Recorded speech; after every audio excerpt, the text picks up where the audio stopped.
మన దేశంలో ఎన్నికలు జరిగితే ఒక బంగ్లాదేశ్ ఎంపీ వాళ్ళ పార్లమెంటులో గగ్గోలు పెట్టాడు। আবার যে মুসলমানদেরকে বের করে দিয়ে আমাদের দেশে শরণার্থী হিসেবে ঢল নামানো হবে না। మన దేశంలో ఎన్నికలు జరిగితే పక్కనున్న బంగ్లాదేశ్ ఎందుకు వణికిపోతోంది?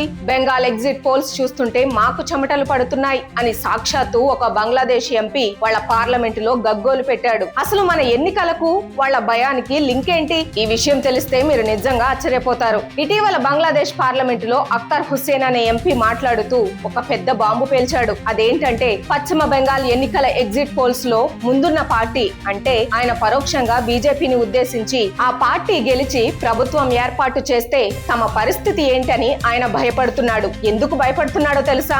ఒకవేళ ఆ పార్టీ బెంగాల్లో అధికారంలోకి వస్తే ఇండియాలో అక్రమంగా ఉంటున్న బంగ్లాదేశీ వలసదారులందరినీ తిరిగి మన దేశానికే తరిమేస్తారు। అప్పుడు మన నెత్తిన ఒక పెద్ద శరణార్థుల సంక్షోభం అంటే రిఫ్యూజీ క్రైసిస్ పడుతుంది అని ఆయన టెన్షన్ పడిపోతున్నాడు।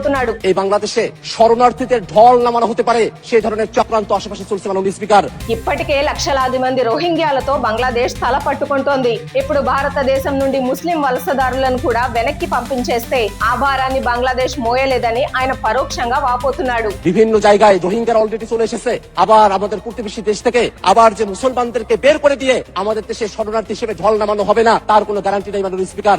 ఆయన డైరెక్ట్ గా బీజేపీ పేరు చెప్పకపోయినా ఆయన టార్గెట్ ఎవరు, వాళ్ళ భయం ఏంటి అనేది అందరికీ స్పష్టంగా అర్థమైపోతోంది। మరి ఈ విషయంలో మీ అభిప్రాయం ఏంటి? మన దేశంలో అక్రమంగా ఉంటున్న వలసదారులను తిరిగి వాళ్ళ దేశాలకు పంపించేయడం కరెక్టే అంటారా? కింద కామెంట్స్ లో మీ సమాధానం చెప్పండి। ఈ ఇంట్రెస్టింగ్ పొలిటికల్ అప్డేట్ అందరికీ చేరేలా వీడియోని లైక్ చేసి షేర్ చేయండి। జై హింద్।